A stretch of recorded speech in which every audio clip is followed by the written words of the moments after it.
Hi everybody, it's great to see everybody tonight. I was here last Ignite and had a great time. So I'm going to be talking about how to stay competitive and maintain your balance. First of all, if I ask you what you need more of, what's the first thing that you would say, other than money? Some of you probably need more alcohol right now. But a lot of you would say that you need more time and more energy. And that's the secret to staying competitive. And we need to stay competitive, and thank you, Al, for the beautiful segue into my presentation. But it's a rapidly changing business environment. There's a lot of distractions out there. I don't know who saw this viral tweet that went out that slammed entrepreneurial women, but we have to stay focused in light of that. So when I say we need to balance our time and energy, I'm not talking about balancing our checkoff list. I'm talking about what's going on internally, maintaining our energy and having satisfaction from controlling our internal schedule. Think about our body clocks. We have a lot of them. And then we have a super master body clock that regulates all of our flow, all of our rhythms. The biggest detriment to our flow is lack of sleep. We are a very sleep-deprived society. Look at Maslow's hierarchy of needs. I know this is old, but at the very bottom, sleep. It interacts with everything. If you don't agree with Maslow, think about Aristotle. Aristotle was one of the first philosophers that actually drew ties to the relevance of sleep deprivation and creativity. So, who said this? The unexamined life. I'm at Princeton.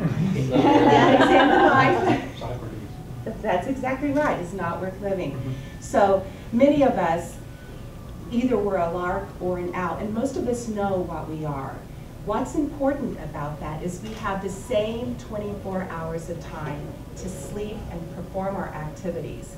If you're not getting your rest and your sleep, you're going to have cognitive impairments. I can't take a phone call before 9 a.m. You're also not going to be able to increase your productivity at work. Your performance is going to suffer. So how much sleep do adults need? Right now, if you are getting less than 7 or 8 hours of sleep, the very next day, you are going to eating 300 to 400 more calories, which is going to make you what? Sleepy, sluggish, and you're not going to be performing optimally. Okay, how many people take their iPads, iPhones, and laptops to bed with them? Don't do that. Turn off the television. And throughout the day, one of the things that you want to do is take breaks throughout the day. Go outside. Expand your lungs, look at the sunlight, and you're going to be a better performing person. So we are living longer and we're working longer. Employers are wanting a high performing workforce. And the way that you get this is understanding your circadian rhythms, your peak creativity times. The main thing that you can do during the course of the day is get up every hour and walk around. If you sit at your desk more than 4 hours, you're 2 to 3 times more likely to have heart conditions. All right, so a little bit of perspective.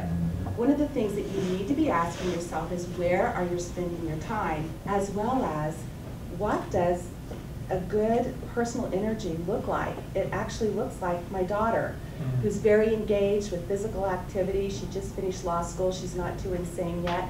This is Bruce Wayne. That's why. That's another individual who understood what it took to train, but also we have our own peak creativity times and peak stamina times. Did you know that adults, according to research, their peak stamina time is in the afternoon? So if we're going to say, like Al said, to be leaders, we need to be wondering what is the change, rather than wondering how the change happened, and that's not going to happen in meetings.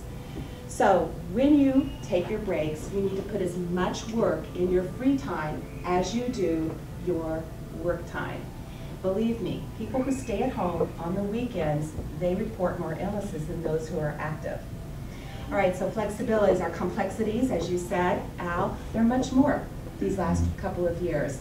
Employers actually are wondering, due to wellness programs, how they're going to keep their workforce up and running.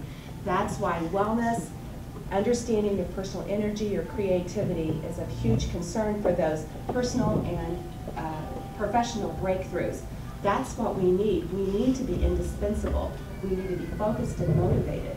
The only way that we're going to be able to do that is through our energy and tapping into what's making our circadian rhythms flow.